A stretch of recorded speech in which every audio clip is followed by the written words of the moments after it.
नमस्कार साथियों, स्वागत है आप सभी का अंकित इंस्पायर्स इंडिया पर। मैं हूं अंकित अवस्थी। आप सभी हाल ही के दिनों में भारत पाकिस्तान के बीच में जब ऑपरेशन सिंदूर के बाद की तल्खी देखे, तब एक बात बहुत ज्यादा सरफेस पर आई थी और वो ये था कि पाकिस्तान के अंदर एक बेस है जिसका नाम है नूर खान एयरबेस। और उसके बारे में हमने जानकारी दी थी कि जब भारत ने नूर खान को टारगेट बनाया, तब जाकर के अमेरिका पाकिस्तान के साथ आकर खड़ा हो गया था। हमने आपसे यह भी कहा था कि अमेरिका संभवतया नूर खान में कुछ तो ऐसा करता है जिससे ये डाउट किया जा सकता है कि वो पाकिस्तान में न्यूक्लियर वेपन्स या तो अपने रखता है या पाकिस्तानियों के वो कंट्रोल करता है। हमने उस समय एक कॉन्स्पिरेसी थ्योरी के ऊपर चर्चा की थी। दुनिया में लगभग 750 से अधिक अमेरिका ने अपने बेसिस बनाए हुए हैं, मिलिट्री बेसिस वर्ल्ड वाइड 80 देशों में। अर्थात अमेरिका अमेरिका में ही सेना नहीं रखता है, बाकी 80 देशों में उसके 750 से अधिक सेंटर्स हैं कि यहां भी मेरी सेना, यहां भी मेरी सेना, ऐसे। पाकिस्तान जैसे देश जिन्होंने समय पर ही न्यूक्लियर वेपन बना लिए थे, तो वो अमेरिका को कभी अपने देश का उपयोग करने के लिए डायरेक्टली राजी नहीं हुए। यानी इस तरह से नहीं कि आप यहां पर अपना प्रॉपर एक बेस बना लो, यहीं से अपनी सेना ऑपरेट करो। हालांकि जब उन्होंने अफगानिस्तान पर हमला किया था, अमेरिका ने, या अफगानिस्तान पर अलकायदा को खत्म करने के लिए जब हमला हुआ था, उस समय पर पाकिस्तान के एयर बेसिस का यूज जरूर किया था। लेकिन इनडायरेक्टली पाकिस्तान हमेशा यह इनकार करता रहा कि साहब हमारे यहां पर अमेरिका की सेना नहीं है। खैर, आज हम ये चर्चा क्यों कर रहे हैं? देखिए, किसी भी देश के लिए ये बात बहुत बड़ी होती है कि उसने दूसरे देश की सेना को अपने यहां पर क्यों रखा हुआ है। पाकिस्तान दुनिया के अंदर जब डींगे हाँकता है कि हमारी सेना महान है या फिर हमने पाकिस्तान की सेना के दम पर शासन चलाया है, तो ऐसे में क्या वो अमेरिकी सेना को अपने पास रहने देता होगा? और ऐसा क्या कारण होगा कि अमेरिका के जो सेंटकॉम के कमांडर्स हैं, वो आसिम मुनीर की तारीफ किए नहीं रुक रहे हैं? या फिर ऐसा क्या है कि हमेशा अमेरिका पाकिस्तान के अंदर जब भी सैन्य तख्तापलट होता है, उसमें बड़ा इंटरेस्ट ले लेता है? आज एक ऐसी ही कहानी आपके साथ साझा होने जा रही है। कहानी अमेरिका की खुफिया एजेंसी सीआईए के एक एजेंट के द्वारा बताई गई, और उसने कहा कि हमने पाकिस्तान के अंदर पाकिस्तान के न्यूक्लियर वेपन्स पर कंट्रोल हासिल कर लिया था। अर्थात न्यूक्लियर बम तो पाकिस्तान के ही हैं, लेकिन वो अमेरिका के बिना कहे किसी पर नहीं चलाए जाएंगे। अर्थात एक्स सीआईए ऑफिसर ने ये क्लेम किया कि जब परवेज मुशर्रफ पाकिस्तान के अंदर हुआ करते थे सैन्य तानाशाह, उस समय अमेरिका का सीधा कंट्रोल पाकिस्तान के न्यूक्लियर वेपन्स पर था। आज के सेशन के अंदर हम इस बात की चर्चा क्यों कर रहे हैं? परवेज मुशर्रफ को गए हुए जमाना हो गया है, सत्ता भी गए हुए और दुनिया से भी गए हुए। आज के सेशन में जिक्र इस बात का इसलिए है क्योंकि जिस समय पर परवेज मुशर्रफ को कंट्रोल किया गया था, तब जॉर्ज डब्ल्यू बुश नाम से अमेरिका के राष्ट्रपति हुआ करते थे। वो भी ट्रंप वाली रिपब्लिकन पार्टी से ही थे, और उन्होंने जो टैक्ट अपनाई थी वो परवेज मुशर्रफ को कंट्रोल करने की अपनाई थी, जो हाल ही में आप ट्रंप के द्वारा आसिम मुनीर को कंट्रोल करते हुए देख रहे हैं।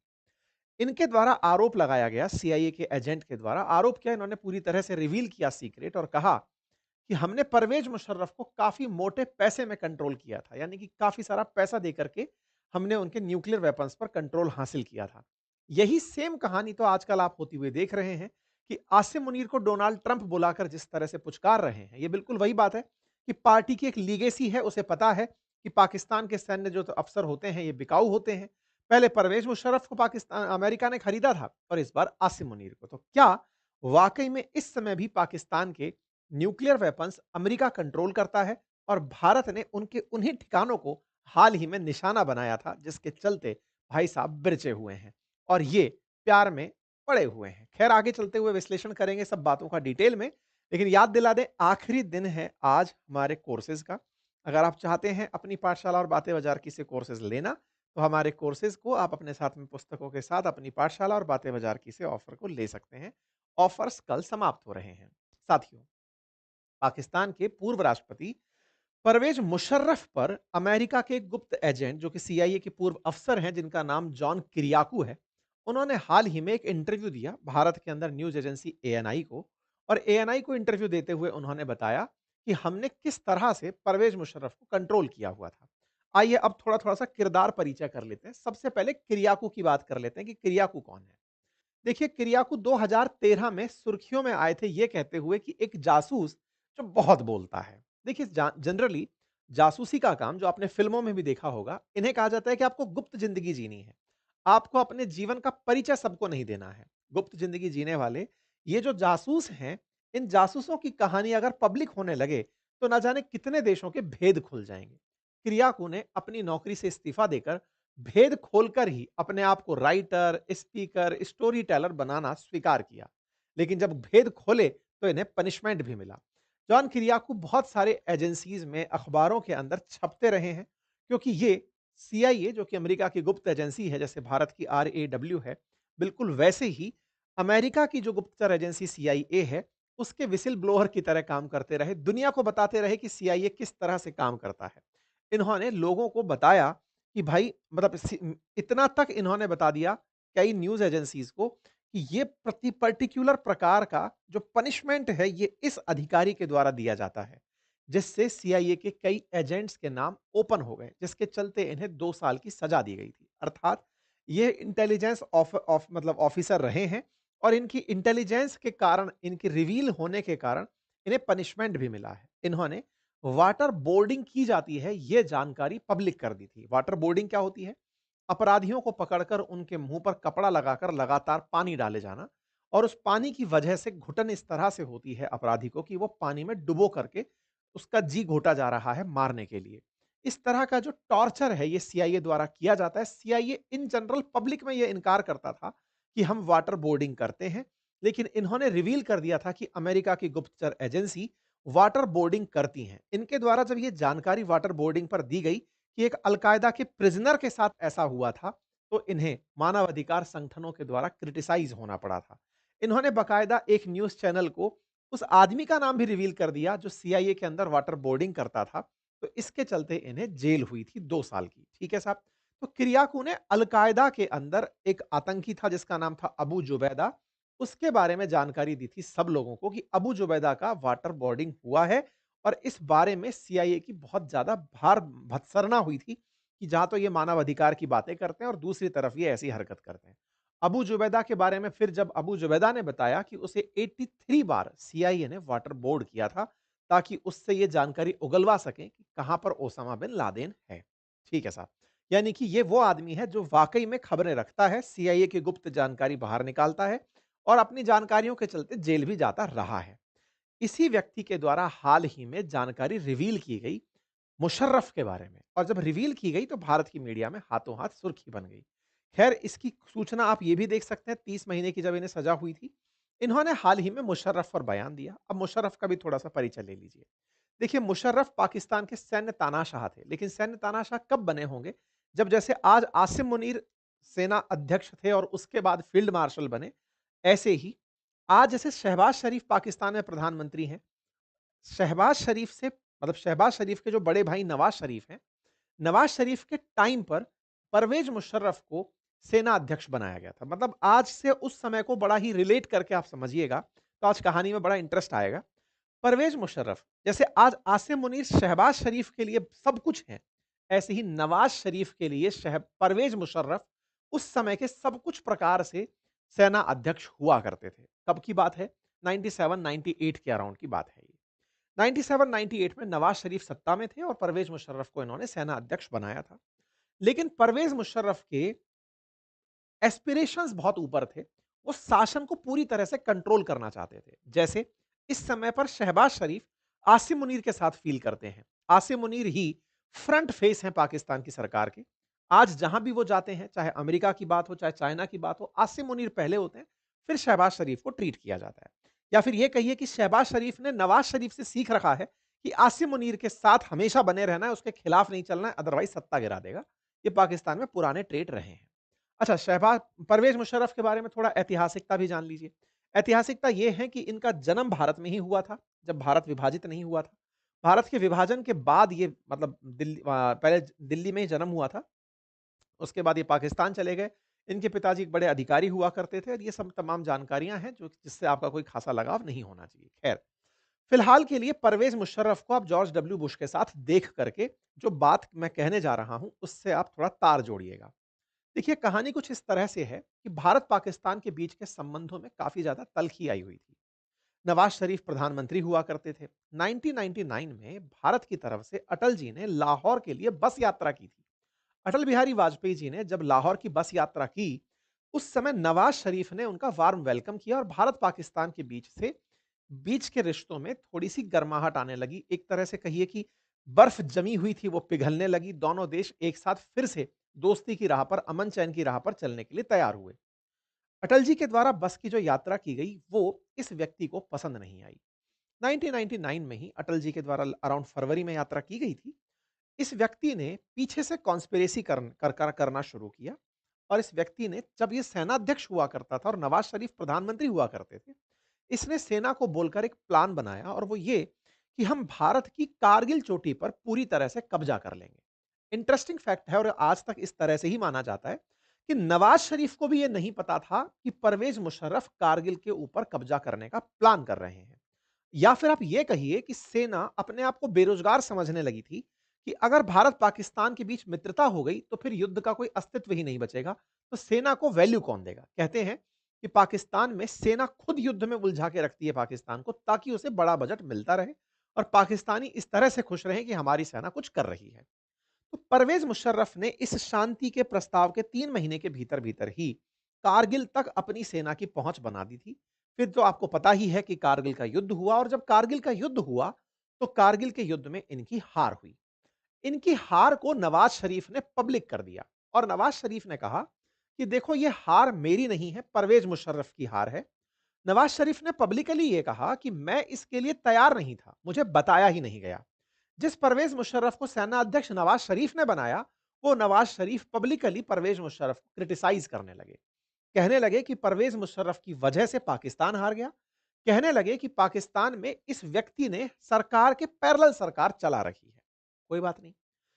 अब पीछे से नवाज शरीफ इनको हटाने की प्लानिंग करने लगे। इनको हटाने की प्लानिंग में एक बार, जब कारगिल युद्ध, जब ये लोग हार गए, ये अपनी यात्रा पर 1999 के एंड में श्रीलंका की यात्रा पर जा रहे थे। श्रीलंका की यात्रा पर जब ये जा रहे थे, नवाज शरीफ ने पीछे से अपने इंटेलिजेंस हेड को बुलाकर कहा कि अब हमें परवेज मुशर्रफ को पद से हटा देना चाहिए और नया सेना अध्यक्ष हमें नियुक्त करना चाहिए। यह जानकारी इन्हें इनके जानकारों ने, विश्वस्त लोगों ने बता दी। जैसे ही इन्हें यह जानकारी लगी, इन्होंने अपने अधीनस्थ सैन्य कर्मचारियों से कहा कि अभी तुरंत निकलो और सरकार पर कब्जा कर लो। और इस तरह पाकिस्तान में सैन्य तख्ता पलट हुआ। अर्थात कारगिल की जो चाह थी इनकी, उस कारगिल की चाह में मिली हार से नवाज शरीफ खफा हुए।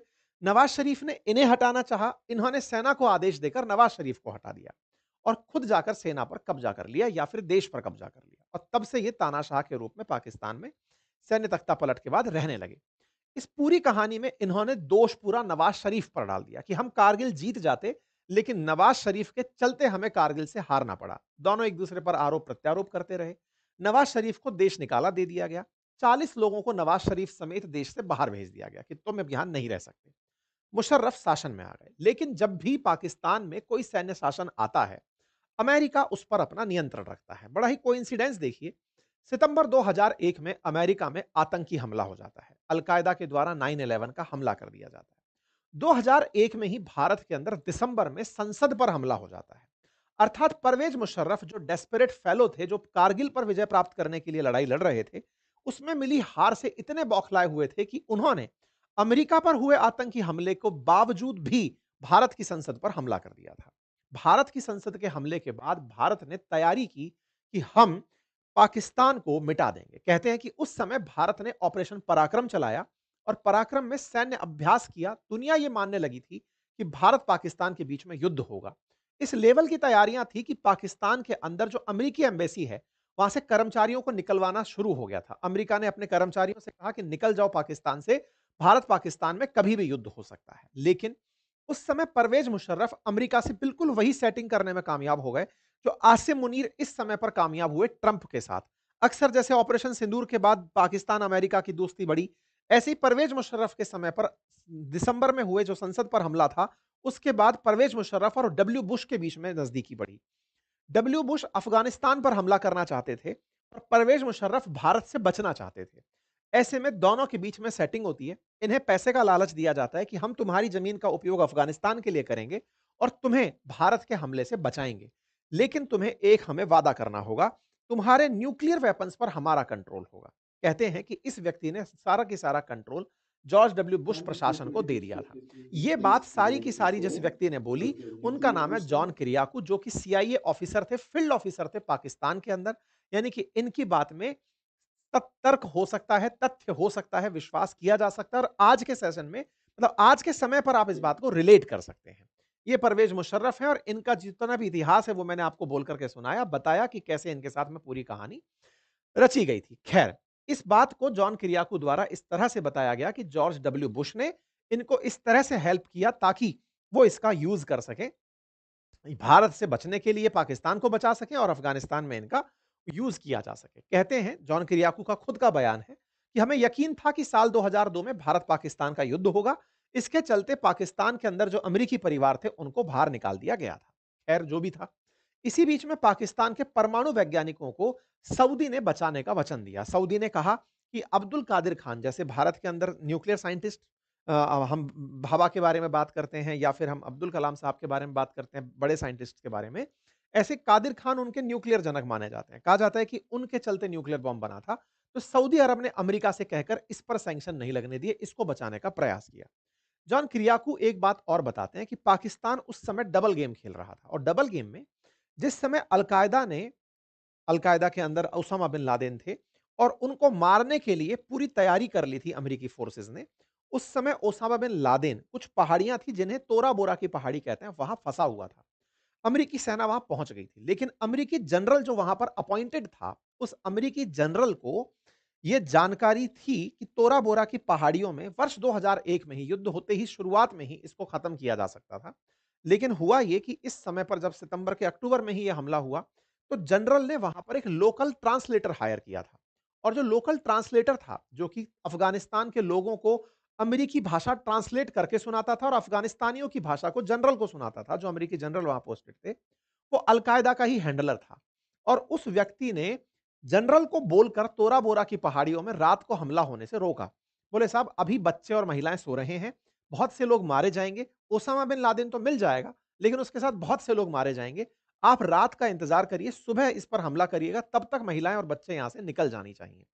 अमेरिकी फोर्सेस ने महिलाओं को चाचा नहीं और उन्हें निकलने दिया। ओसामा बिन लादेन महिलाओं की ड्रेस पहन करके वहां से निकलकर पाकिस्तान के अंदर जाकर शरण ले लिया था और उधर अफगानिस्तान के अंदर लगातार अमेरिका अलकायदा के ठिकानों को निशाना बनाता रह गया। ये बात बाद में रिवील हुई। जानकारी पता चली कि पाकिस्तान के अंदर जो एटबाबाद में छुपा हुआ ओसामा बिन लादेन था, ये 2001 का भागा हुआ था। खैर, इस बीच में पाकिस्तान के न्यूक्लियर वेपन से जुड़ी जो बातें हैं, वो फिर से रिसरफेस होने का क्या औचित्य है? आपको थोड़े दिन पहले भी मैंने एक सेशन किया था जिसमें ये बात बताई थी कि पाकिस्तान का नूर खान एयरबेस अमेरिका के चिढ़ने की असल वजह था। ये आज फिर से इस बात को सीआईए एजेंट के बयान से स्थापित करता है कि ट्रंप ने आसिम मुनीर के साथ सेम वही केम किया जो इन्हीं की पार्टी के राष्ट्रपति जॉर्ज डब्ल्यू बुश ने परवेज मुशर्रफ के साथ किया था। परवेज मुशर्रफ ने अपने न्यूक्लियर वेपन्स को अमेरिका के साथ में रखते हुए अपने आप से पैसा भी लिया और अपने देश के अंदर अमेरिका का मतलब इंटरफेरेंस भी लिया। फिलहाल आसिम मुनीर सेम वही की वही स्क्रिप्ट दोहरा रहे हैं, क्योंकि उधर ट्रंप के जो पूर्वज थे यानी कि जो डब्ल्यू बुश थे, पार्टी के पूर्वगामी थे, वो सत्ता में हैं और इधर नवाज शरीफ के भाई शहबाज शरीफ सत्ता में हैं। सेम टू सेम सारी बातें रिवाइज्ड हैं। ऐसे में आसिम मुनीर को आप परवेज मुशर्रफ से रिलेट करके देख सकते हैं। नवाज शरीफ के भाई शहबाज शरीफ इस बार गलती नहीं कर रहे हैं। इसी कारण से फिलहाल न्यूक्लियर वेपन्स के अंदर जो नूर खान बेस की बात बार-बार निकल कर आ रही है, जहां पर अमेरिका नियंत्रण रख रहा था, उस चीज को जब भारत ने टारगेट बनाया, क्योंकि दुनिया में 750 बेसेस हैं अमेरिका के 80 देशों में। ऐसे में भारत के द्वारा जब इनके एयरबेस को टारगेट बनाया गया, हमने नूर खान बेस को जब टारगेट बनाया और तुरंत अमेरिका बाहर निकल करके आया और भारत और पाकिस्तान को बातचीत की सेक्रेटरी ने और हम दोनों के बीच में सीज फायर कराया और तब से अमेरिका पाकिस्तान के गुण गाया जा रहा है, क्योंकि उसे पता है कि अगर उसके न्यूक्लियर वेपन्स को नहीं बचाया गया, ये बिल्कुल वैसी वाली बात है कि कतर के अंदर जो अभी बम गिरे, सेंटकॉम के प्रेजेंस के बावजूद इजराइल ने गोली चला दी। बाद में अमेरिका को कतर की हिफाजत के लिए आगे आना पड़ा, इजराइल को धमकाना पड़ा कि तुम कतर पर हमला नहीं करोगे, अगली बार कतर पर हमला होगा तो उसे हम अमेरिका पर हमला मानेंगे। अमेरिका ने कतर के साथ में यह वादा निभाने का प्रयास करना बाद में शुरू किया। पाकिस्तान के साथ ऐसा था। पाकिस्तान कह रहा है जहां पर ना आपकी सत्ता है, आपकी प्रेजेंस में नूर खान पर भारत ने हमला कर दिया, इसे आप कंसीडर ही नहीं कर रहे हो। तो अमेरिका ने कहा कि इस बात को हम पूरी तरह हाइलाइट होने से बचाएँगे और ये कहेंगे कि पाकिस्तान विजेता रहा और तुमको हम इमेज ग्लोबल दिलाएँगे, पैसा दिलवाएँगे, तुमको इन्वेस्टमेंट दिलवाएँगे। पाकिस्तान के साथ अमेरिका खड़ा रहेगा, लेकिन अमेरिका की बात रिवील नहीं होनी चाहिए, लेकिन रिवील हो गई थी। हमने जब इस पर सेशन किया था, जब आपको बताया था कि यहां पर कुछ अज्ञात वाहन आकर खड़े हुए हैं। हमने आपको बताया था ग्लोब मास्टर आकर खड़ा हुआ है नूर खान बेस पर। जब मामला ठंडा हो गया था, उसके बारे में पाकिस्तानी पत्रकारों ने भी कहा था कि कुछ ऐसे बड़े-बड़े जहाज आकर यहां खड़े हुए हैं, लेकिन उनके बारे में कोई पूछ नहीं सकता। सैन्य अधिकारी यहां आए हुए हैं, लेकिन कोई पूछता है तो उन्हें यहां से भगा दिया जाता है। कि खेला तब भी यही था कि पाकिस्तान को अमेरिका का सपोर्ट मिला किस तरह से था, अब वो बात समझ में आती है। एक सीआईए एजेंट जिसको खुद सजा इस बात की मिल गई कि ये ज़्यादा सच बोलता है, इसने बहुत सारे सीक्रेट्स रिवील किए। अब ऐसे में अगर ये परवेज़ मुशर्रफ का सीक्रेट रिवील कर चुका है, चूँकि ये पद छोड़ चुका है, अब उसके बाद में आज के बारे में तो ये कुछ नहीं बोल पाएगा, लेकिन आप उसको रिलेट करके समझ सकते हैं। ख़ैर अगेन ये सारी बातें इसी तरह से हैं कि इन तरह की चर्चाओं से वापस ये मामला निकल कर आता है कि कैसे डिप्लोमेसी चलती है, कैसे दुनिया भर के देश एक-दूसरे के साथ जुड़कर काम करते हैं। आप लोग इस विषय पर क्या सोचते हैं? अपनी राय ज़रूर कमेंट बॉक्स में बताइएगा। चैनल पर नए हैं तो चैनल को सब्सक्राइब कर लीजिए और हाँ, अपनी पाठशाला और बातें बाज़ार की पर आज आखिरी दिन है दिवाली ऑफर्स का, आप उनका लाभ अवश्य लीजिए। धन्यवाद।